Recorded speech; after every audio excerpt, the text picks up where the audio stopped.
Kan kita suka baca solawat. Salatullah, salamullah, ala toha rasulillah. Salatullah, salamullah, ala yasin habibillah. Oh, sin itu habibillah, orang yang sudah dicintai Allah. Saya cari sin di mana ya? Saya ingin dicintai Allah. Saya ingin dicintai Allah. Berarti saya harus ketemu orang yang sudah dicintai Allah. Turunlah ayat yang mengatakan, "Qul in kuntum tuhibbunallah fattabi'uni yuhibbukumullah wa yaghfir lakum dzunubakum." Jika kamu ingin mendapatkan cintanya Allah, fattabi'uni, ikuti aku kata Rasul. Ikuti aku kata Rasul. Yuhibbukumullah. Maka Allah yang telah mencintai aku akan mencintai kamu. Rasul sudah tidak ada sekarang. Sudah disampaikan ilmunya kepada para penerusnya, kepada para tabi'in, para tabi'in, para sunan, para wali, para guru-guru mursyid. Sudah disampaikan ilmunya kepada mereka. Sudah disampaikan kepada para ulama. Cari mereka yang sudah di tingkatan habibillah. Siapa yang mencapai tingkatan itu? Yang sudah mengawali tingkatan itu dengan ma'rifatullah. Selanjutnya musyahadatullah. Selanjutnya mukasyafatullah. Sampai pada tingkat mahabbatullah. Itu namanya habibillah. Itulah sin. Maka sin geriginya 3. Gerigi yang pertama menyatakan nurullah. Gerigi yang kedua menyatakan nur Muhammad. Gerigi yang ketiga menyatakan nur insan. Itulah ingsun. Makanya sampura sun, sampurna insun. Sampurna insun itu kalau yang 3 sudah gumulung manunggal dalam diri, menjadi sahadat sejati, sahadat rasa, bukan sahadat sekedar ucapan.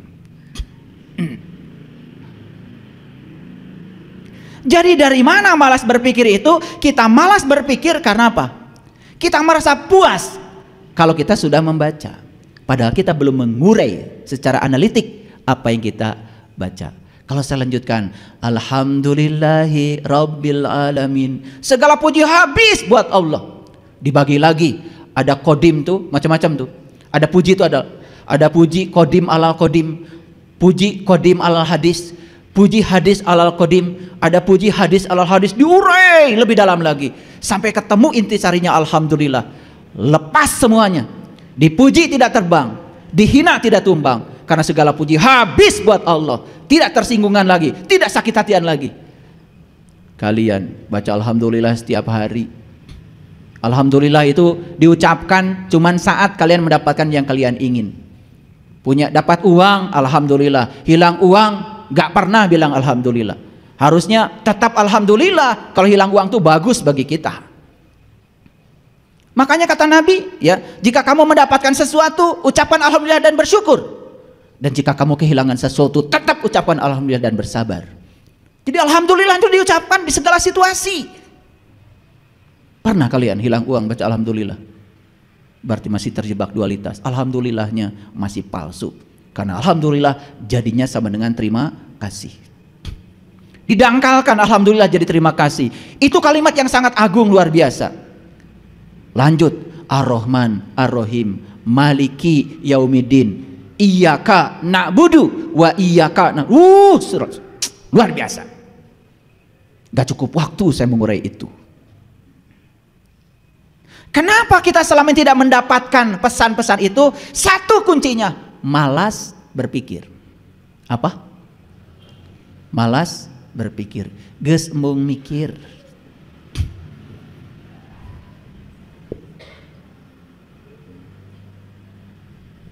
Mari kita lihat pesan dari Utsman bin Affan. Apakah banyak membaca itu sama dengan belajar? Belum. Karena belajar itu perubahan. Memindahkan pengetahuan dari kepala orang ke kepala kita, itu saja belum dianggap belajar. Itu baru transfer knowledge. Itu baru learning to know. Baru disebut belajar kalau sudah learning to do. Kalau sudah learning to be, kalau sudah learning to live together, kalau itu sudah nyata menjadi perilaku dalam kehidupan, hasil belajar itu adalah perubahan perilaku. Jadi banyak membaca, jangan-jangan belum belajar. Oke, Kita konfirmasi. Ada hadis yang diriwayatkan oleh Bukhari. Dan hadis ini diriwayatkan dari Utsman bin Affan radhiyallahu an. Tahu Utsman bin Affan kan? Sahabat dekatnya Rasulullah. Hadis ini menyatakan begini. Sebaik-baiknya kalian adalah orang yang mempelajari Al-Qur'an dan mengajarkannya. Ini bahasa Arabnya gini. Khairukum man ta'allamal Qur'an wa 'allamahu. Itu saya bacakan bahasa Arabnya, takut tak percaya.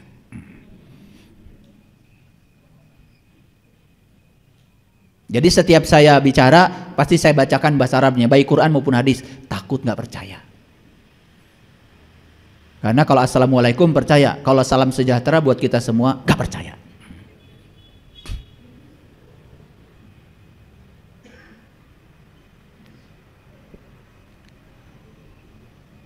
Khairukum man ta'allamal Qur'an wa 'allamahu. Sebaik-baiknya kamu adalah yang mempelajari Al-Qur'an dan kemudian mengajarkannya. Ini didangkalkan oleh kebanyakan orang. Mempelajari Al-Qur'an adalah mempelajari tajwid, idgham, ikhfa, mad tabi'i, mad ardili sukun dan sebagainya. Mengajarkannya, mengajarkan lagi pada orang lain. Idgham. Kalau idgham berarti nun mati ketemu ya masuk. Nun mati ketemu lam masuk. Jangan ashadu an la, tapi ashadu alla walaupun di situ ada nun. Itu idgham bila guna. Jadi kalau kalian sudah mengerti tata cara membaca Al-Qur'an, itu belum termasuk kategori mempelajari Al-Qur'an, baru mempelajari tata cara membaca Al-Qur'an. Jadi kalau diajarkan lagi tata caranya, bagus, biar orang lain sama, bagus bacanya. Karena kalau nggak bagus juga bacanya nggak enak dengernya. Udah bacanya Pak Baliut, ikhfa, idgham, nggak ngerti, panjang pendek nggak ngerti. Udah gitu orang lain disuruh denger, yang ngerti sendirilah.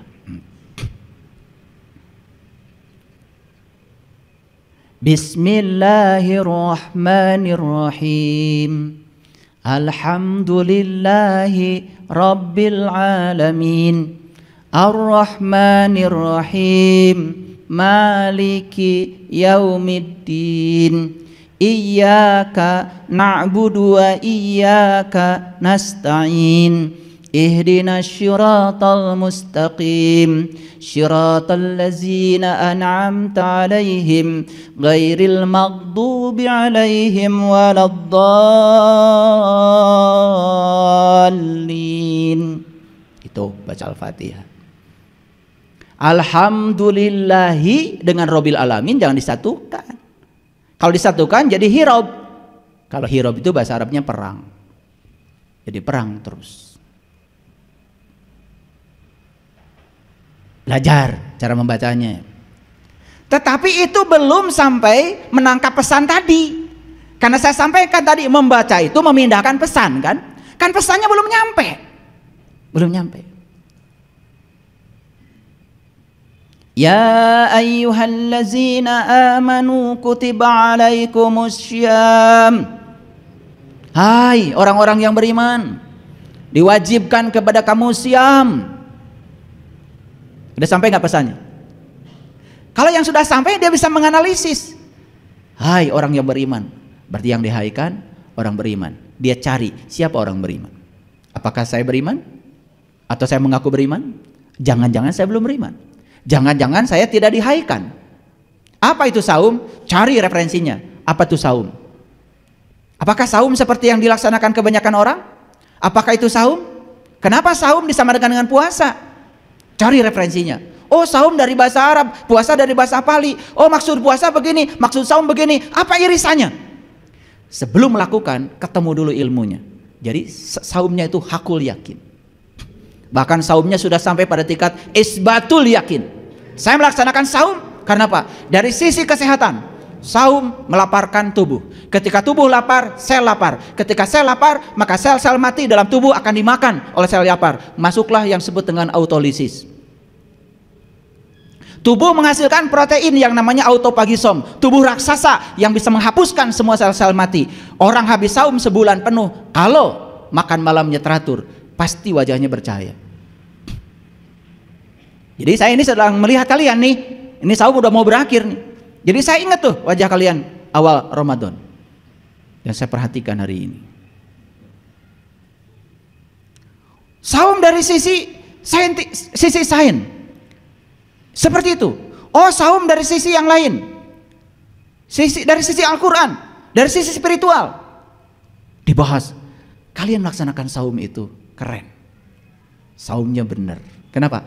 Pesannya sudah sampai. Dari dulu itu aja.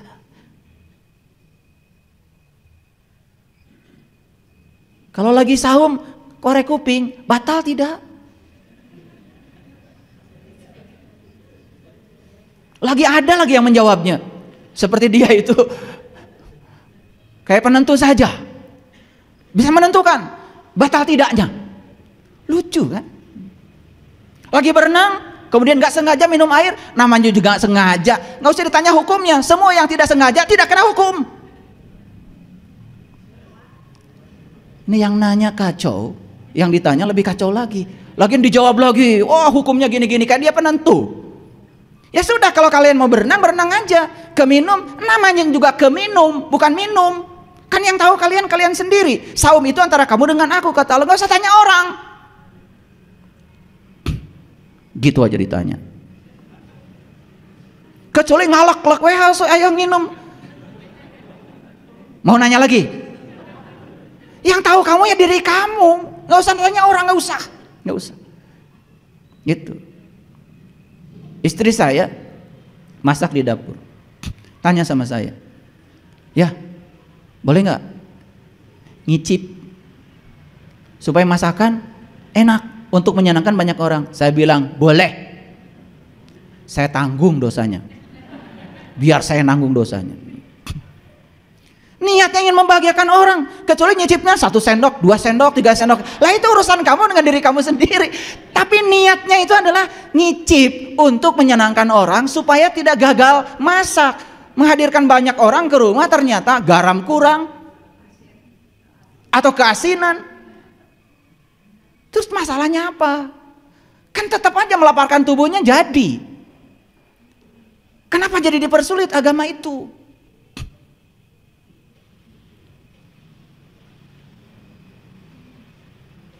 Ada yang nanya sama saya, ayah gosok gigi siang hari boleh? Menang daripada berhuntu.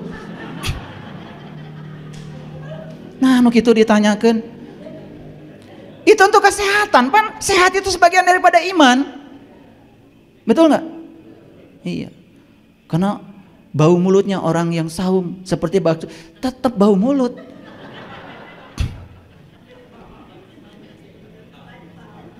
Ini maksud saya. Jadi jangan dibuat rumit, karena sesungguhnya saum yang sebenarnya secara hakikat itu adalah lisoimi farhatun inda iftorihi wa farhatun inda liqa'i rabbih. Ada 2 kegembiraan bagi orang yang saum, satu ketika berbuka, yang kedua jumpa dengan Tuhan. Jadi saum itu harus berbuka. Buka apa? Buka apa yang menyebabkan kita dengan Tuhan? Buka mata kalbu. Makanya harus takjil dari kata ajala, bersegeralah kamu takjil. Begitu dur bedug langsung awas bisa kapihulaan setan. Apaan setan kayak mana? Kapihulaan setan bagaimana? Jadi segerakan berbuka, imsak, akhirkan kalau sudah berbuka, pelihara jangan sampai tertutup lagi. Itu maksud hakikatnya. Nah, kalau kita berkecimpung terus di dimensi syar'i, ya tentu saja kita cuma mendapat aspek syar'inya. Salah? Tidak salah. Saya tidak menyalahkan siapa-siapa. Cuman apa tidak ingin lebaran ini naik sedikit deh dari lebaran kemarin. Tidak usah kita ingin jadi yang terbaik hidup itu, tidak usah. Tetapi kita hari ini lebih baik dari kemarin itu wajib. Dan kita tidak usah menjadi yang terbaik. Kalau menjadi yang terbaik berarti kita bersaing dengan orang lain, capek bersaing. Lebih bagus kita bersaing dengan diri sendiri. Lebaran kamari, kesadaran saya sampai di sini. Lebaran ini ingin merayakan hari raya bukan dengan hidangan dari bumi, tapi hidangan dari langit seperti perintah Quran. Allahumma rabbana anzil alaina ma'idatan minas sama'i takuluna la'id. Lebaran hari ini saya ingin hidangannya dari langit. Gak apa-apa nggak baju lebaran, gak apa-apa nggak bikin opor, gak apa-apa tidak bikin semur. Tapi saya lebaran ini ingin berbeda dari lebaran yang kemarin. Bukan hanya mengenyangkan perut jasmani saya ingin mengenyangkan perut rohani saya ingin dapat hidangan dari langit. Piraku gitu aja. Itu namanya kita menjadi lebih baik dari hari kemarin. Makanya kata Nabi, kalau hari ini kamu sama saja dengan hari kemarin, itu kamu tuh orang rugi. Apalagi hari ini lebih buruk dari kemarin, kamu itu sudah, mohon maaf, itu orang jahil, orang bodoh. Ulangi, mau jadi orang yang terbaik, syaratnya apa? Khairukum man ta'allamal Qur'an wa 'allamahu. Jadilah orang yang pandai mempelajari Al-Qur'an, terapkan pada diri, buktikan dulu, baru sampaikan pada orang lain. Karena apa? Ada syaratnya. Orang beriman itu tidak boleh menyampaikan sesuatu yang tidak mengalaminya, tidak memahaminya. Kan begitu kata Quran. Ya ayyuhallazina amanu lima taquluna ma la taf'alun kabura maqtan indallahi an taquluna ma la taf'alun. Jangan menyampaikan sesuatu yang kamu tidak mengalaminya. Alami dulu bismillah, sampaikan pada orang lain. Alami dulu alhamdulillah, sampaikan pada orang lain. Alami dulu ihdinas syiratal mustaqim, sampaikan pada orang lain. Alami dulu syiratal ladzina an'amta alaihim, sampai kamu mendapatkan nikmatnya, sampaikan pada orang lain. Itu batasannya. Tidak boleh menyampaikan sesuatu yang kita sendiri belum mengalaminya. Clear sampai sini? Oke. Jadi mempelajari Al-Quran itu bukan hanya terbatas mempelajari tata cara membacanya, tetapi mempelajari isi kandungannya yang sangat keren. Makanya saya sudah membuat ya Al-Fatihah itu satu flash disk. Saya bongkar rahasia semua. Al-Baqarah satu flash disk. Ali Imran satu flash disk. Al-Maidah satu flash disk. Udah saya buat semuanya. Penjelasannya detail. Ya. Udah, kalau perlu nanti silahkan aja menghubungi tim kita ini. Saya buka rahasianya Al-Baqarah. Apa rahasianya sapi betina itu? Saya bongkar semua dari ayat 1 sampai ayat 286. 23 episode. Silahkan. Dan saya ingin menyampaikan gagasan ini, ya, karena apa? Karena saya merasa prihatin. Quran ini masih perawan. Hanya dijamah luarnya saja. Hanya dijamah cara membacanya saja. Tapi isi kandungannya belum. Begitu dibongkar isi kandungnya, bahkan kita merasa asing. Loh, kok begitu? Dianggap beda, padahal itu perintah Quran. Nih di Quran surat Al Imran ayat 49. Dikatakan begini. Ini dialog antara Rasul dengan Bani Israel. Kata Rasul begini. Ya. Aku akan menunjukkan tanda-tanda Tuhan kepadamu, kata Rasul pada Bani Israel. Bani Israel itu orang yang berjalan menuju Tuhan. Tetapi kamu harus diubah menjadi burung.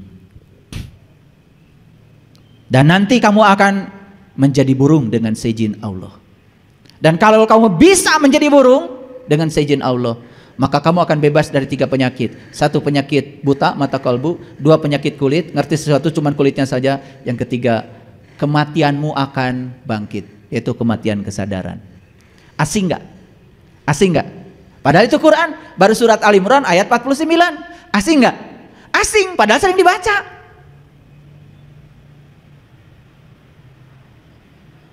Kalau dibaca bahasa Arabnya, wa rasulan ila bani Israel inni qad ji'tukum bi ayati mir rabbikum. Saya kalau baca itu pengen nangis. Makanya Nabi Muhammad bertemu Tuhan Isra Mi'raj pakai buruk. Nabi-nabi yang lain pakai burung hudhud. Leluhur kita pakai burung Garuda. Leluhur kami di tanah Jawa ini pakai manuk dadali. Mesat ngapung luhur jauh di awang-awang. Kalau sudah sampai di awang-awang, sudah ketemu bubui bulan, sangrai bentang. Luar biasa. Sunan Kalijogo juga sama, disuruh memanjat pohon belimbing. Belimbing itu kan bintang juga. Nabi Muhammad perjalanan Isra Mi'rajnya juga dijelaskan di Quran surat bintang, namanya An-Najm. Kan ada irisannya. Kalau kita pengetahuannya luas, tidak menyalahkan siapa-siapa, menjadi penampung saja, tidak alergi terhadap perbedaan. Lir ilir tandure sumilir ta ijo royo ta sengguh temanten anyar ta sengguh temanten anyar. Kalau kalian udah jatuh cinta sama Allah, tiap hari itu kayak pengantin anyar, pengen bersama dengan Allah. Aku mau tidur, ingat kamu. Aku mau makan, ingat kamu. Bahkan saya sedang ceramah gini, gak bisa melupakan dia. Cuman kalau saya nangis nanti gak selesai ceramah. Bocah angon, pene no blimbing kui, lunyu pene no kanggo sebo mengko sore, kanggo sebo mengko sore, mumpung bulan padang rembulane, mumpung jembar kalangane, yuk suraho sora iyo, yuk bersuka cita, sorak. Mumpung kalian jembar kalangane, mumpung masih hidup, mumpung masih sehat, jagalah mudamu sebelum datang tuamu, jagalah sehatmu sebelum datang sakitmu, jagalah adamu sebelum tidak adamu, jagalah waktu luangmu sebelum ada waktu sempitmu. Maka Nabi bilang, jagalah yang 5 sebelum datang yang 5. Itu mumpung jembar kalangane, mumpung masih hidup, mumpung masih sehat. Yuk sekarang, yuk surahe surah iyo, bersorak penuh sukacita. Lagu itu keren banget. Memanjat pohon belimbing. Bukan belimbing itu, panjat bintang di langit yang terdekat. Walaqad ra'ahu nazlatan ukhra inda sidratil muntaha indaha jannatul ma'wa id yaghsha sidrati ma yaghsha. Oke. Kita sekarang hidup di abad 21. Ciri manusia abad 21 itu menurut UNESCO. Nih saya ambil referensi UNESCO. 1. Berpikir kritis. 2. Berpikir kreatif. 3. Berpikir kolaboratif. Yang keempat, berpikir komunikatif. Dan yang kelima, ditambahkan oleh orang Indonesia, compassion, penuh cinta kasih. Dari UNESCO-nya cuma 4.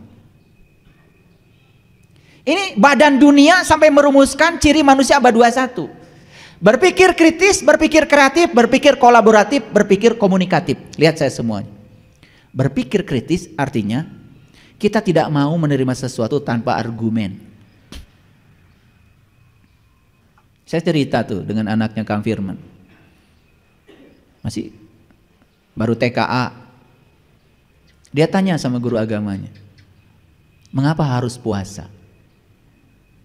Guru agamanya menjelaskan pahalanya ini. Bayangkan, gak masuk di nalarnya. Sampai dia gak mau lagi ketemu dengan guru agamanya.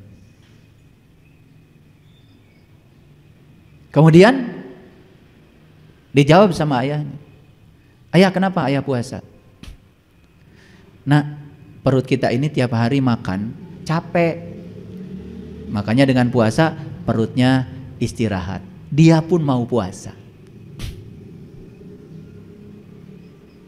Bayangkan anak kecil sudah diajarkan pahala, ini, surga, neraka, gak ngerti. Salah menyampaikan pesannya, anak itu menjadi antipati. Jadi jangan heran kalau sekarang pertumbuhan orang yang ateis semakin banyak. Bahkan itu terjadi di Jazirah Arab. Saya pernah share ya di grup ya artikelnya. Bagaimana pertumbuhan orang yang ateis semakin banyak. Bahkan terjadi di Jazirah Arab. Kenapa? Orang menjadi a priori terhadap agama. Karena apa? Agama jadi doktrin, tidak menarik bagi anak muda karena tidak dijelaskan. Coba jelaskan, kenapa mesti wudhu? Kenapa mesti sholat? Jelaskan sesuai dengan pikirannya mereka. Mau? Bahkan banyak sekali anak-anak muda yang belajar dengan saya. Kemarin waktu sharing sholat khusyuk, ayah, sekarang itu saya merasa rindu untuk sholat. Karena dia merasakan nikmatnya sholat dan dia mengerti tujuan sholat. Kan kalau anak kita dibawa ke restoran yang enak pasti rindu dong minta lagi. Kalau ada rasa kan. Sekarang kita paksa anak kita harus sholat, tenggelam sirahna. Mungkin sholat di depan ibu bapaknya, tetapi dia tidak sholat di belakang itu. Karena kita pun tidak pernah mengajarkan rasanya sholat. Paham maksud saya? Kita perlu merubah pola pendidikan agama supaya agama ini menarik bagi anak-anak. Ini contoh yang sederhana tadi. Ketika guru agama menjawab pahala, pahali dan lain sebagainya, dia tidak mau lagi belajar, gak ngerti, tidak bisa ditangkap oleh otaknya. Tapi dijawab dengan sederhana, nah puasa itu karena lambung kita terus makan, dia capek. Dan kalau kita puasa, dia istirahat, masuk di otaknya. Bahkan bilang, kalau begitu besok saya mau puasa. Puasa karena kesadaran. Gitu gak kalau menjawab sama anak-anak? Ya, sama seperti kalian kalau itu nggak boleh pakai tangan kiri, pakai tangan kanan. Anak akan tanya, apa salahnya tangan kiri? Kalau kalian tidak bisa menjelaskan, jangan berharap kalau doktrin itu akan diikuti oleh anak-anak. Anak sekarang itu kritis, karena sekarang anak kita hidup di abad 21. Ulangi, ciri manusia abad 21 berpikir kritis. Segala sesuatu argumentatif, harus ada argumennya. Berarti kita harus pintar. Yang kedua, berpikir kreatif. Kreatif itu out of the box. Kan disebut kreatif itu gini. Sampah bagi kebanyakan orang ya sampah. Bagi orang yang kreatif, dia menjadi kerajinan, itu namanya kreatif. Kreatif itu out of the box. Bogol pisang bagi kebanyakan orang dibuang. Di Cimahi bogol pisang jadi gepuk. Itu namanya kreatif, out of the box. Ini ciri manusia abad 21. Gitu gak kalian? Gitu gak kalian? Kalau gitu kalian manusia abad berapa? Jawab. Kritis? Enggak. Orang gitu ngikut aja. Kreatif apalagi? Nah, berpikir kolaboratif. Kolaboratif itu artinya bekerja sama sekarang itu. Karena kita sudah terhubung. Contoh. Dulu betapa susahnya ketika kita ingin makan cepat. Dan sekarang kolaboratif. Apa? Kolaborasi dengan Gojek, kolaborasi dengan GoFood, kolaborasi dengan platform marketplace. Hanya tek, udah langsung neng nong ke rumah datang. Ini pesanan ibu, betul? Kolaboratif. Dan yang keempat komunikatif. Jadi kalau kita hidup di abad 21 tapi bodoh, karena apa? Karena asa benar sorangan, mau diajar ke batur tidak komunikatif. Macam bukan diri kita. Belajar apa saja. Saya waktu dihadiahi Dhamma Pada sama Bante teman saya, sampai di rumah itu saya tidak selesai baca itu. Bagaimana kemuliaannya Sang Buddha. Setiap kali pengalaman pribadi hariannya itu dibukukan dalam Dhamma Pada. Saya sampai nangis itu, pengen seperti itu. Ada ketemu irisannya. Karena esensinya kan sama, mengajarkan kebaikan, mengajarkan akhlak. Bahkan contoh-contohnya sangat luar biasa, nyata dalam hidup. Terus apa salahnya kalau kita belajar seperti itu? Yang salah itu kita tidak komunikatif. Nah, tidak komunikatif itu berarti tidak masuk komunal, tidak masuk komunitas, asa bener sorangan. Sedangkan ciri manusia abad 21 ya ini. Dan yang kelima adalah compassion, penuh cinta kasih. Saya tanya sekarang, kalian layak gak disebut manusia abad 21? Mikir, layak apa tidak? Cari cing, baru masa.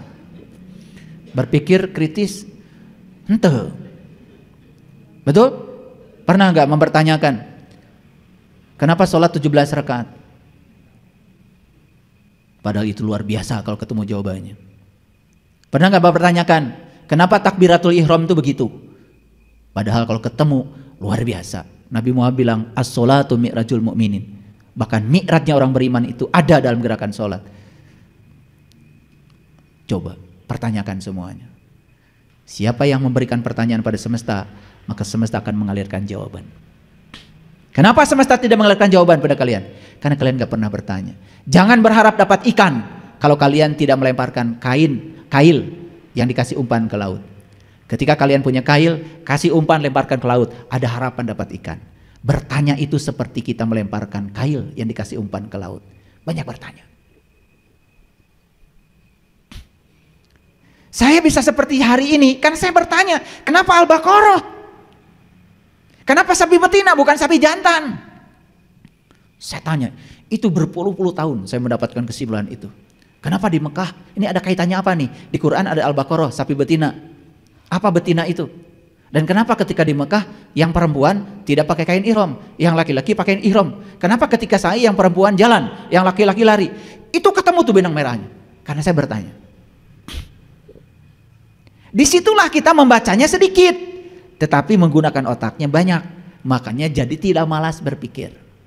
Nah, apa berpikir kritis? Indikatornya. 1, berpikirnya jelas. 2, berpikirnya akurat.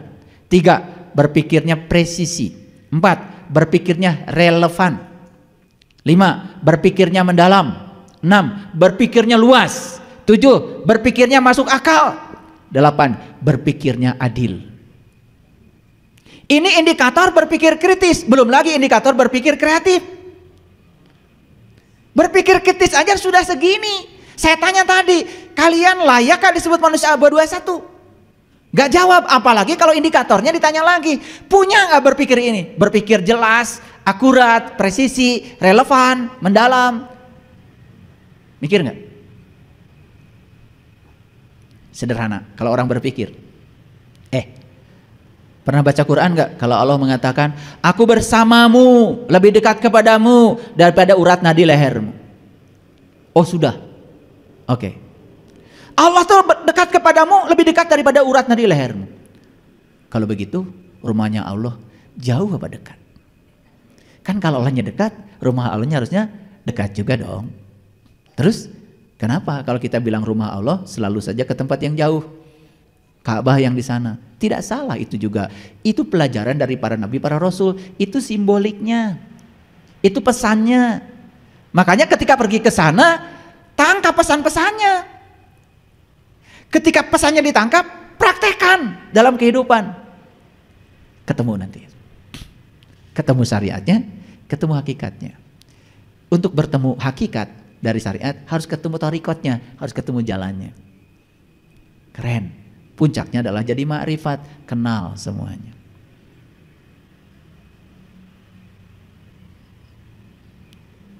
Paham sampai sini?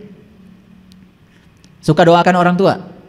Suka. Allahumma gfirli dunubi wali walidaya warhamhuma kama rabbayani shaghira.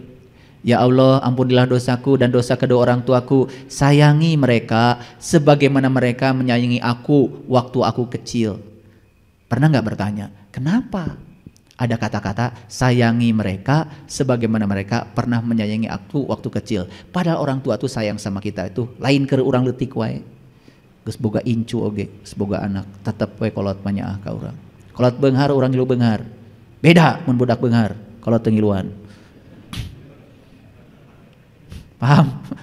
Pernah bertanya? Gak pernah nanya. Akibatnya apa? Ya gak ada jawaban. Disuruh puasa, puasa aja seperti kebanyakan orang. Padahal sudah sering orang ngomong, oh puasa itu Bapak Ibu, ada puasa awam, ada puasa khusus, ada puasa khusus. Saya tanya, yang 2 berikutnya bisa nggak Anda? Cuman pidato doang. Buat apa? Pernah bertanya, puasa khusus gimana sih? Puasa khusus gimana? Pernah nanya? Gak nanya. Kenapa Lailatul Qadar ganjil? Kenapa tidak genap? Terus ganjil dan genap buatan saha?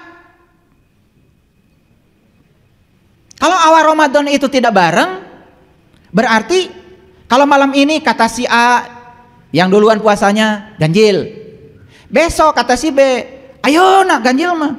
Padahal kakak mimiti manehna puasana. Cek nu saurang nu kamari puasa genap ayeuna mah. Isukan ganjil mah. kan pipaseun.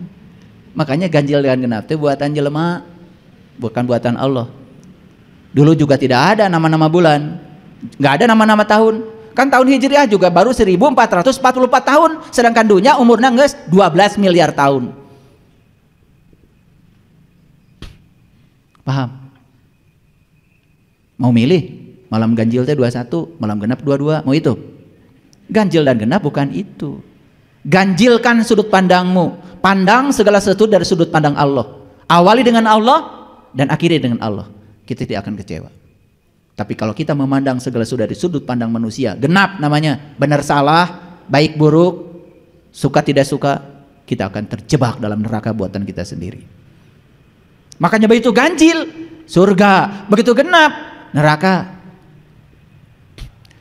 Ada orang baik sama kita, kita baik sama dia. Ada orang tidak baik sama kita, tidak baik sama dia, itu genap. Kalau sudah ganjil, rek alus, rek goreng maneh ka urang-urang marek alus we ka maneh. Da maneh alus jeung goreng keur maneh lain keur urang.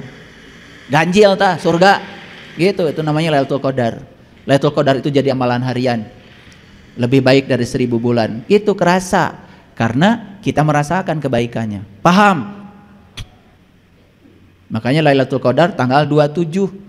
Loh kok Lailatul Qadar 27? Kok sama dengan 27-nya Isra Mi'raj 27 juga? Ada apa sih 27? Kok sama dengan 27-nya sholat berjamaah? Kok 27 juga? Pernah nanya? Maraneh mah. Tiba heula teh kitu jeung kitu we. Tanya atuh, kenapa? Ada irisan apa? Kok Lailatul Qadar 27? Isra Mi'raj 27? Salat berjamaah 27. Ada apa sih dengan 27? Ketemu tuh benang merahnya. Ketemu jawaban rahasia 27. Udah nangis kalian. Nggak akan saya kasih, enak aja. Kencan aneangan. Saya mah cuman membuat kalian gelisah. Kenapa? Kalau kalian ngaji, habis ngaji kalian gelisah, berarti masih ada tanda-tanda kehidupan dalam dirimu. Tapi kalau habis ngaji kayak gini, gelisah pun tidak, berarti memang sudah mati. Jadi saya cuma ngecek aja, masih ada benih nggak kehidupan dalam diri kita. Habis dari sini gelisah, bagus, berarti masih ada tanda-tanda kehidupan. Habis ketemu saya, gelisah pun tidak, teuing kumaha. Makanya ada hadis Nabi yang sangat bagus, ya. Ini dari Abu Ya'la, ya, dari Abu Ya'la. Itu langsung dari Nabi Muhammad Rasulullah SAW yang diriwayatkan oleh Tirmizi. Ya, hadisnya begini. Orang yang cerdas ialah orang yang mampu mengintrospeksi dirinya dan suka beramal untuk kehidupan setelah mati. Awas, kehidupan setelah mati. Karena setelah mati kan hidup lagi. Karena jiwa itu kan tidak pernah mati, jiwa itu abadi. Maka di Quran dikatakan kaifatak furuna billahi wa kuntum amwatan fa ahyakum summa yumitukum summa yuhyikum summa yumitukum summa yuhyikum summa ilaihi turja'un. Hidup mati, hidup mati, hidup mati, hidup mati, berkembali kepada Allah. Itu kesempatan dari Allah supaya kita membereskan semua urusan kita. Sebelum kita kembali kepada Allah, diberi kesempatan oleh Allah. Makanya jiwa-jiwa yang kehilangan tubuh hari ini mungkin akan melanjutkan perjalanan, diberi tubuh yang baru di kehidupan yang akan datang. Kalau di kehidupan yang akan datang ingin bagus, ingin baik, sudah sekarang perbanyak amal. Karena ketika kalian memberi, tidak ada yang diberi, pemberian untuk kalian sendiri. Makanya saya bilang sama istri saya, kalau hari ini banyak orang yang ngasih sama kita, ini karma baik kita, karena dulu kita pernah ngasih. Makanya saya tidak berhenti memberi. Tiap hari belanja, tiap hari memberi, tidak berhenti. Kenapa? Karena setiap pemberian bukan buat siapa-siapa, buat saya. Di kehidupan yang akan datang, kehidupan setelah mati, kehidupan setelah mati itu kehidupan lagi. Paham? Makanya dikatakan, sedangkan orang yang lemah ialah orang yang selalu mengikuti hawa nafsunya dan berharap kepada Allah dengan harapan yang kosong. Hoyong umur panjang, hoyong. Makannya gimana? Pagi-pagi gehu. Setengah genap teteh. Setengah 7 bala-bala. Setengah 8 nasi goreng. Setengah 8 kupat tahu. 10:30 berang setik mie kocok, geus buka teh mie kocok. 10:30 mie ayam. Jam 12 geus dahar deui wae. Ari umur hayang panjang kumaha atuh? Ah, da takdir cenah umur menentukeun ku Allah. Cek Allah teh umur ditentukeun ku maneh. Allah mah ngikutin ka hayang maneh. Mun hidup sehat, ya Allah juga akan mengabulkan sehatmu. Kalau hidupnya nggak teratur, ya sudah, karena itu pilihanmu. Setiap pilihan ada risiko. Yang menanggung risiko, ya kamu sendiri, itu namanya takdir. Bukan Allah semena-mena. Si A, ku Allah teh, maneh mah umurna 3 bulan. Tah maneh mah umurna 25 tahun. Tah lamun maneh 80 tahun. Hoyong kudu Allah gitu. Hoyong kudu Allah gitu. Pirah ku Allah yang mahadil, mahulas, mahasih, semena-mena begitu, tidak begitu Allah. Yang menentukan umurnya kita sendiri. Allah itu sang keberadaan, sang kehadiran. Allah mah ngikuti kahayang urang. Tetapi kalau kita sudah hidup sehat, sudah merawat kesehatan, dan kemudian kita sakit dan mati, ya sudah, itu baru takdir. Tapi jangan sedikit-sedikit nempuhkeun ke Allah. Kunaon tuh jang tentu nyeri beteng moal poe takdir. Ai tuang kumaha? Nyuci tangan juga nggak pernah, ya kan? Makan sembrono, tiap hari makan sambal, makan lada, makan pedas, ya sudah. Ususnya jadi buntu, bingung kan tak usus ge? Nya, rek kamanakeun cenah ieu. Dahar juga model kieu. Padahal tubuh kita itu untuk menyelesaikan makanan yang kita makan aja perlu waktu 8 jam. Sedangkan kita tadi tidak berhenti makan, terus aja ngagayem. Tiap anu nyuguhan, teu oleh nuhun wae. Apalagi pakai ilmu apa tuh namanya? Apa tuh ilmunya Kang Nobi itu? Sayang tuh apa namanya? Oh, mubazir. Pakai ilmu lagi, karena mubazir itu temannya setan. Waduh, kalau udah pakai hadis saya kalah deh. Cari pembenaran. Betul, memubazirkan tuh nggak boleh. Makanya di Thailand tuh ada makanan, ada restoran namanya all you can eat. Tetapi ada denda. Kalau kamu ngambil makan pakai nafsu, nggak habis, dendanya lebih mahal daripada biaya makan. Itu melatih diri itu. All you can eat. All you can eat menang segala di dahar. Pakai bahasa Inggris. Tapi mentang-mentang segala menang di dahar, waduh, ngedukna teh segala. Waduh, itu dicapek-capek acan.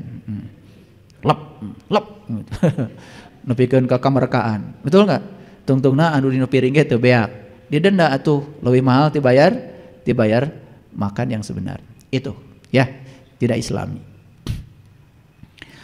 Aku memerintahkan kepada kalian untuk berpikir, karena berpikir adalah awal dari segala kebaikan. Ini kata Nabi. Jadi ini bahkan yang berbicara adalah Ali bin Abi Thalib. Yuk perhatikan saya. Berpikir adalah awal kebaikan. Ingin jadi orang baik, mikir. Pertanyakan semuanya sekarang. Mikir. Pertanyakan semuanya sekarang. Nabi Muhammad Isra Mi'raj dulu, salat dulu. Isra Mi'raj dulu, salat dulu. Nabi Muhammad berarti jumpa dulu, nyembah dulu. Masuk akal? Masuk akal ketika salatnya gak ada yang diingat kecuali Allah, karena sudah tahu dan kenal kepada Allah. Kalian mikir. Itu saya cuma ngajak mikir aja. Mikir atuh. Semua perintah haji di Quran selalu diakhiri dengan fazkurullah. Coba lihat di Quran itu. Kalau kita lihat bahasa Quran, fa iza afadtum min arafah fazkurullah. Fa idza qadaitum manasikakum fazkurullah. Semua perintah haji selalu diakhiri dengan ingatlah kepada Allah. Berarti haji itu hakikatnya adalah berkunjung ke rumah Tuhan untuk berjumpa dengan Tuhan. Berarti haji baru mabrur kalau berjumpa dengan Tuhan. Ciri orang yang mabrur hajinya, habis haji dia ingat kepada Allah. Gitu nggak haji kalian? Mikir. Nah ini cuma mikir aja, mikir. Karena mikir adalah awal kebaikan. Saya ketika pergi ke Mekah, ya sebelum saya tawaf, saya mikir dulu. Tawaf, apa sih tawaf? Kenapa 7? Kenapa mulai dari Hajar Aswad? Kenapa harus lewat Multajam? Kenapa harus lewat pintu Ka'bah? Kenapa harus lewat rukun Maqam Ibrahim?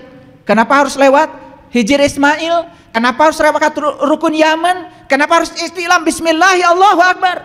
Saya pertanyakan semua. Mohon maaf, saat itu juga saya dialiri jawaban yang luar biasa. Karena semua saya pertanyakan jawabannya datang. Kenapa 7? Mikir. Karena ini hari ini kuliahnya mikir kan? Mau diberi jawaban. Karena kalau dikasih jawaban, tuh mikir. Itu yang disebut dengan discovery learning. Jadi saya hanya menyuruh kalian mikir sampai ketemu jawabannya. Ketika menemukan jawaban sendiri lebih puas daripada diberi nyaho ku batur. Itu bahasa pembelajaran kerennya, namanya discovery learning. Belajar menemukan sendiri. Jadi kalian jadi scientific, jadi saintis, belajar menemukan sendiri. Makanya hari ini kuliahnya cuman saya jelaskan, tidak ada jawabannya, mikir. Kenapa di Mekah itu ziarah semua ke gunung? Tidak lazim. Sedangkan ziarah semua kita pasti ke kuburan, bukan? Tapi di sana ziarah ke gunung. Bapak Ibu, kita akan ziarah ke Jabal Nur, gunung. Ke Jabal Sur, gunung. Ke Jabal Uhud, gunung. Ke Jabal Rahmah, gunung. Mengapa di Mekah semua ziarah ketika haji atau umroh semua ke gunung, bukan ke kuburan? Mikir. Liur. Nggak akan saya kasih jawaban. Enak aja. Supaya nanti puas. Ya, puas. Gimana caranya? Kan kita sudah dikasih waktu yang sama 24 jam. Sudah dikasih kecerdasan yang sama, bukan? Mata kalian dengan mata saya sama kan? 2. Celina 2. Lubang hidung, mulut, saru, apa bedanya kalian dengan saya? Jari tangan 10, tangan 2, kaki 2, sama kan? Jadi kalian dengan saya nggak ada beda. Bedanya saya mikir, kalian gitu aja bedanya. Beda seperti kan? Oke, lanjut. Aku memerintahkan kepada kalian untuk berpikir, karena berpikir adalah awal dari segala kebaikan. Ingin kebaikan? Mikir. Aku ciptakan kalian berbangsa-bangsa, bersuku-suku, lita'arofu, supaya saling mengenal. Persatuan hanya dibutuhkan ketika ada perbedaan. Oleh karena itu jangan pengen sama. Karena tugas kita di kelahiran ini tidak menjadi siapapun kecuali menjadi diri sendiri. Coba-coba. Begitu kalian ingin jadi orang lain, pasti menderita. Begitu kalian bandingkan diri kalian dengan siapapun, pasti menderita. Maka saya mengajarkan ilmu untuk bahagia, namanya 7 jangan. 1, jangan suka menyesali keadaan. Karena menyesali keadaan biasanya menyalahkan pihak lain. Yang kedua, jangan suka memikirkan sesuatu yang tidak bisa diubah, terutama masa lalu. Makanya orang yang selalu saja pikirnya tertarik ke masa lalu, hidupnya nggak akan maju, tidak akan pernah bahagia, sulit untuk bahagia. Karena apa? Tidak move on, istilah anak muda sekarang. Selalu tertarik ke masa lalu, mengizinkan pikiran ke masa lalu. Begitu kita memikirkan masa lalu, pasti kesedihan yang datang.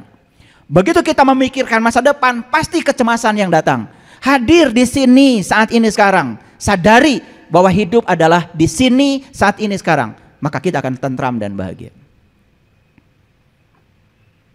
Yang ketiga, jangan suka memikirkan hari esok yang tidak-tidak. Karena begitu kita memikirkan hari esok, kita melupakan hari ini, maka kecemasan mulai datang.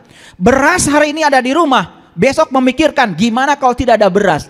Faktanya hari ini kita punya beras. Buat apa mikirkan tidak punya beras? Itu ilusi pikiran. Dan kalau pikiran diizinkan selalu begitu, kalian tidak akan pernah bahagia. Inilah banyak orang mencari kebahagiaan tapi tidak tahu caranya. Padahal bahagia itu hadir di sini saat ini sekarang, bahagia akan datang. Sesederhana itu. Jadi 1, jangan menyesali keadaan. 2, jangan memikirkan sesuatu yang tidak bisa diubah. Yang ketiga, jangan memikirkan hari esok yang tidak-tidak. Yang keempat, jangan mudah tersinggung. Orang yang mudah tersinggung itu wajahnya menakutkan. Karena di dalam tubuhnya terlalu banyak hormon-hormon adrenalin. Jadi hormon amigdala di sini, ya amigdala, sistem kelistrikannya di otak sini yang diproduksi itu selalu hormon-hormon yang menakutkan, namanya adrenalin. Tapi orang-orang yang hidupnya penuh cinta kasih, persahabatan, bagian amigdala dari otaknya yang diproduksi itu adalah endorfin, oksitoksin, serotonin, zat-zat yang memberikan kebahagiaan sekaligus mencerminkan aurora yang bagus. Mencerminkan aura yang bagus. Wajahnya penuh dengan persahabatan. Dirindukan banyak orang. Gak kayak uka-uka. Itu ada hubungan dengan sistem kelistrikan tubuh. Ada hubungan dengan sistem kimia tubuh. Nah, yang memproduksi sistem kelistrikan dan kimia tubuh, diri kita sendiri. Terserah kita mau menciptakan hormon mana. Orang yang senyum saja susah, pilih-pilih, ya sudah. Yang muncul itu adalah hormon-hormon yang menakutkan. Wajahnya jadi menyeramkan. Mau dikasih apapun, bedak yang paling mahal, yang serem ya serem aja. Tidak bisa ditutup oleh bedak. Karena kecantikan setiap manusia itu lahir secara alami dari dalam.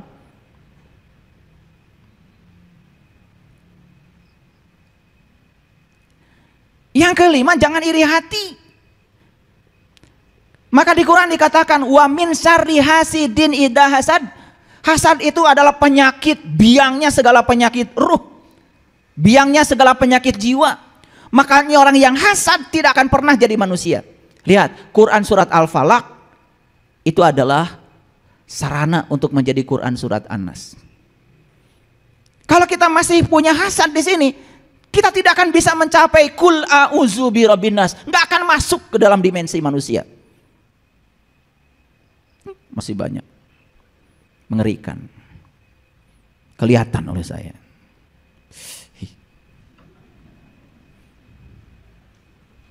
Gelap. Selalu berburuk sangka, selalu berpersepsi salah. Orang yang gelap selalu persepsinya salah. Tambang saja dianggap ular. Begitu masuk ruangan gelap, dia lari terbirit-birit dan jatuh. Yang membuat dia jatuh bukan ular. Apa? Persepsi dia tentang ular. Karena dia melihat tambang dalam kegelapan, dia pikir itu ular. Dia teriak, ular, ular, ular. Begitu dinyalakan lampu, dia baru sadar kalau itu tambang. Dalam kegelapan selalu salah persepsi. Oleh karena itu saya kasih pengumuman nih, pengumuman dari saya. Sepanjang pikiran kita belum disinari cahaya ilahi, belum menemukan matahari ruhani dari dalam, sepanjang itu pikiran kita gelap gulita. Hasilnya selalu salah persepsi dan salah proyeksi. Itu sumber penderitaan kita. Itu yang kelima. Yang keenam, apa? Jangan hidup dengan pembanding.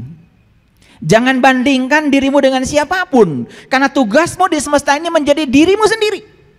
Disitulah kita akan menemukan yang namanya kemerdekaan batin, kemerdekaan jiwa. Kalau kita sudah menjadi diri kita sendiri. Dan kalian selama bertahun-tahun mengizinkan diri kalian menjadi orang lain. Maaf. Bahkan belajar agama pun ngikutin apa kata orang.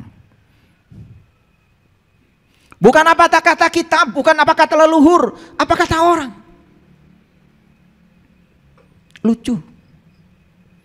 Anak kita yang lahir, tetapi yang diselamat datangkan Hasan dan Husain.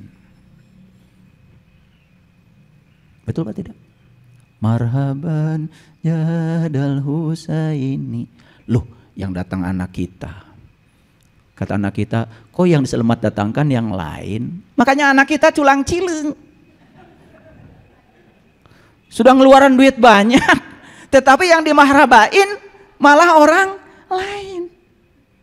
Saya bukan anti itu, tapi kan Hasan dan Husain itu cucunya Rasul. Di zaman itu marhabannya Jadal Husaini. Di zaman itu cing ayo nama tuh diganti. Karena udah datang teh Santi, Yani, Tita, Tuti, Ahmad, Asep, Agus. Karunya eta budak kes dibarengan anak Agus, tapi yang dimahrabakan Husain lagi, Husain lagi. Karena orang begitu ngikutin aja apa kata orang. Jadi jangan salahkan anak kita tidak bahagia. Karena anak kita nggak pernah dibahagiakan kok. Betul apa tidak? Ini saya ngomong fakta, ini fakta, ini bukan fitnah, fakta. Tapi karena begitu, ngikuti aja gitu. Kan namanya anak salsabila. Kenapa tidak selamat datang salsabila?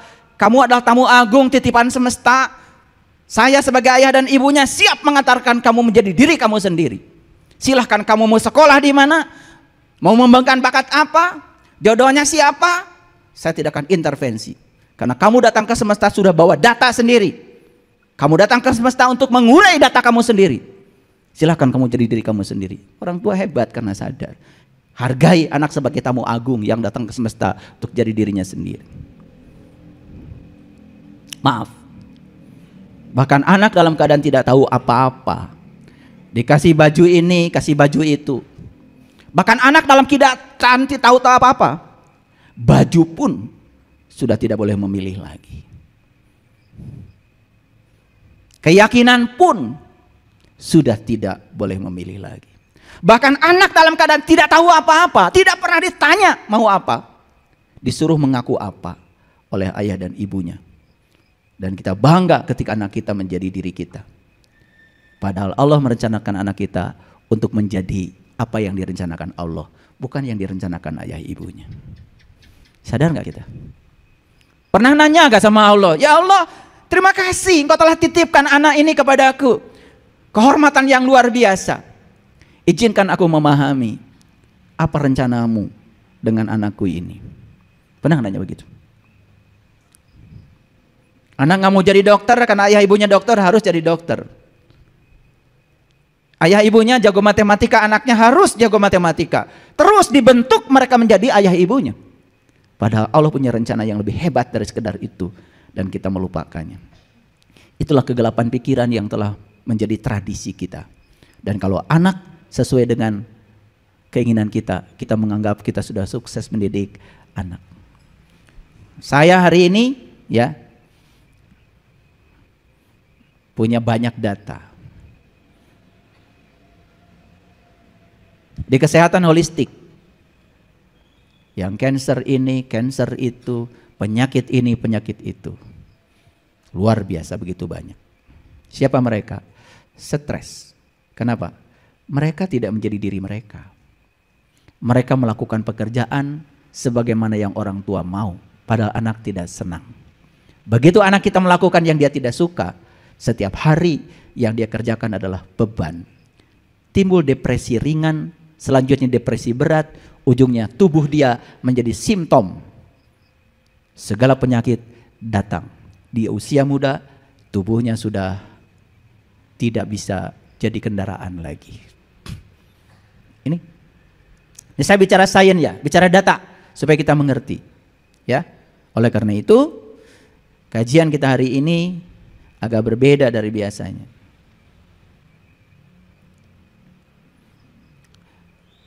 Kajian kita hari ini adalah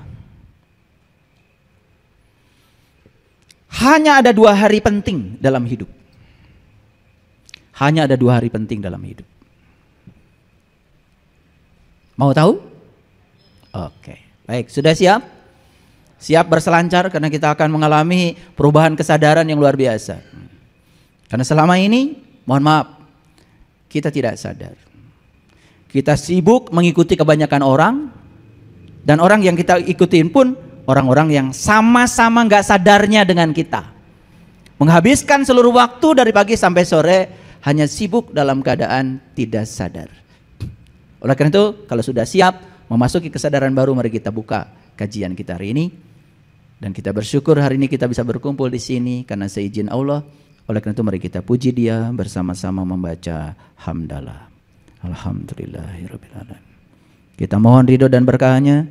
Semoga Allah membukakan pintu kecerdasan kita, bahkan kecerdasan yang melampaui pikiran.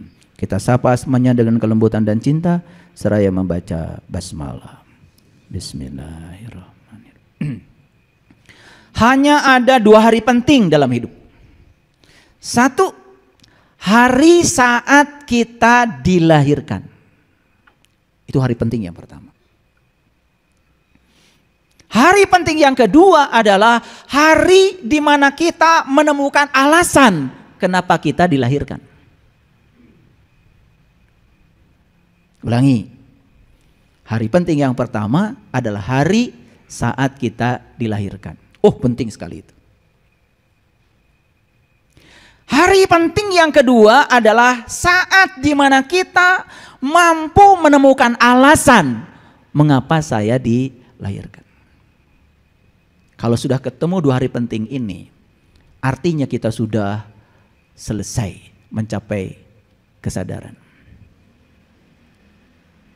Baik, kelahiran manusia ada 2. Satu, kelahiran tubuh fisik. Siapa yang melahirkan? Ayah ibu kita.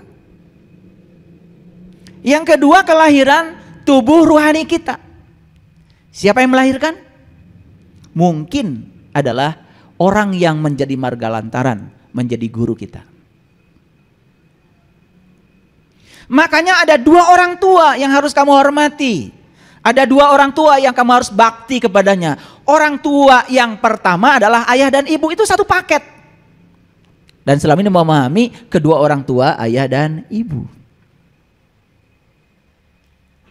Jadi orang tua itu ada orang tua yang melahirkan tubuh jasmani kita, ada orang tua yang melahirkan tubuh rohani kita.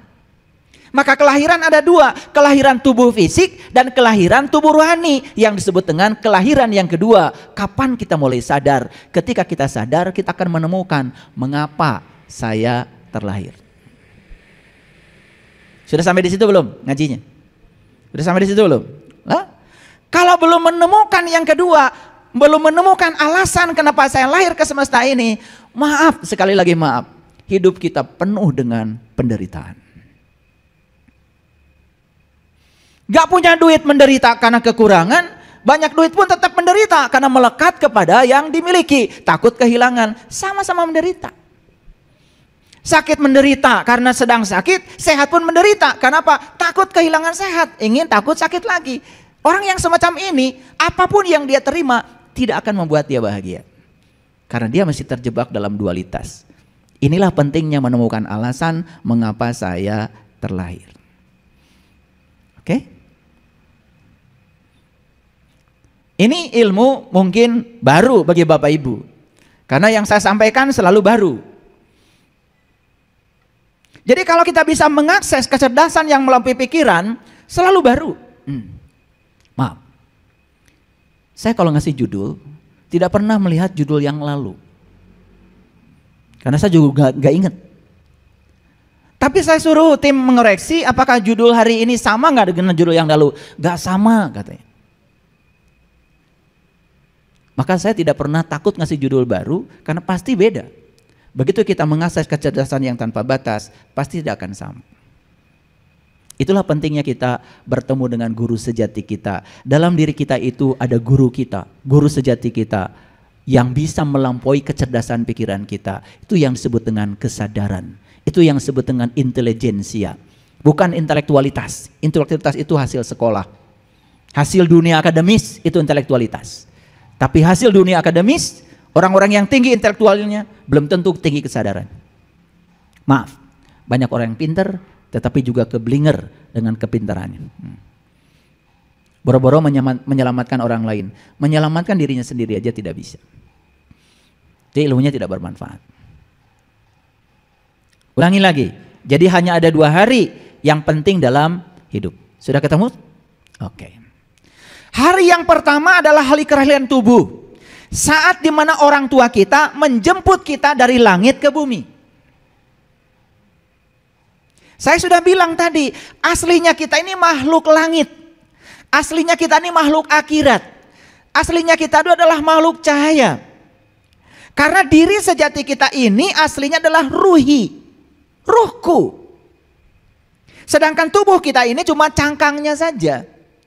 Dan cangkang ini nggak ada artinya kalau tidak ada yang memberikan daya kepada cangkang ini. Yang memberikan daya kepada cangkang ini adalah ruhi, ruhku. Nah, saya sebut saja makhluk langit, karena langit itu berhubungan dengan ketinggian. Jadi sebenarnya kita itu berasal dari alam tinggi. Karena kita ini aslinya makhluk cahaya, harusnya semua kita datang ke semesta ini membantu mencahayakan semesta yang gelap ini. Bukan menambah beban baru bagi semesta, malah kita menggelapkan semesta. Wajah-wajah. tersinggungan, baperan, salah persepsi, salah proyeksi. Orang lain salah dihukum. Ingat ya, hukuman itu kegelapan. Hukuman itu kegelapan. Harusnya kalau orang yang gelap jangan dihukum. Sudah gelap dikasih hukuman tambah gelap. Harusnya orang yang gelap itu dikasih cinta, dikasih cahaya. Hadirkan lilin kecil kepada dia supaya dia sadar. Bukan dihukum. Yang lucu sekarang dunia pendidikan pun, dunia pesantren pun isinya hukuman semua. Padahal orang dipesantrenkan, disekolahkan oleh kita itu karena kita sadar anak-anak kita tuh gelap, dia perlu cahaya. Maka dititipkan oleh kita pada guru. Tahu guru artinya apa? Gu itu artinya gelap, ru itu artinya cahaya. Jadi guru itu orang yang bisa mentransformasikan orang-orang yang gelap menuju cahaya. Ya gimana bisa mencahayakan orang kalau gurunya sendiri masih gelap? Maka yang terjadi apa? Gampang marah, tersinggungan, siswa tidak nurut, disebut siswa nakal. Maka sistem pendidikan kita sekarang ini aneh. Kalau ada siswa nakal dikeluarkan dari sekolah, diskor. Sekolah macam apa? Pendidikan macam apa yang semacam itu? Justru kalau dia melakukan kesalahan, ubah kesalahannya jadi benar. Kalau sekolah hanya mentes siswa-siswa pinter, buat apa ada pendidikan? Sekolah yang bagus itu adalah sekolah yang membuat orang-orang biasa menjadi luar biasa. Bukan orang luar biasa menjadi biasa. Bahkan banyak orang-orang yang tadinya sadar disekolahkan menjadi tidak sadar karena diajarkan oleh guru yang tidak sadar. Saya berulang kali sering mengatakan, mohon maaf ya, saya ini asesor. Saya tanya guru-guru IPA, air mendidih pada suhu berapa derajat? Semua jawabannya 100 derajat. Saya tanya, Anda pernah mengukur? Belum pernah. Gampang, ambil termometer, ukur ketika air mendidih. Di Bandung air sudah mendidih walaupun suhunya baru 85 derajat Celcius. Kenapa? Tekanan udara di Bandung kurang dari 1 atmosfer, hanya 69 cm Hg. Guru menyampaikan pada siswa, air mendidih itu 100 derajat. Karena dia membaca buku. Buku yang dibaca terjemahan dari Amerika, dari Eropa. Di sana tekanan udara 1 atmosfer, air baru mendidih 100 derajat. Di Bandung mantap gitu. Saya tanya lagi guru, mohon maaf, air menguap pada suhu berapa derajat? Sama jawabannya. Seluruh Indonesia jawabannya sama. Menguap pada suhu 100 derajat Celcius. Saya tanya, tadi pagi kalian nyuci nggak? Nyuci Pak. Terus taruh di mana? Ya dijemur. Berapa kira-kira suhu di jemuran? Kan suhu di jemuran suhu lingkungan, paling 23 derajat, 26 derajat, paling tinggi di Bandung 31 derajat sekarang musim panas. Nyampe nggak 100 derajat? Tapi menguap nggak air? Buktinya kamu pulang dari sekolah, nyampe di rumah, itu jemuran sudah kering semua. Kemana airnya? Menguap berapa derajat? Kan nggak 100. Coba. Ini yang diajarkan guru, kesadaran atau ketidaksadaran? Bayangkan kita titipkan anak kita di sekolah yang modelnya kayak gitu, yang diajarkan ketidaksadaran. Pernah ngecek? Ini dibuka oleh saya pikirannya.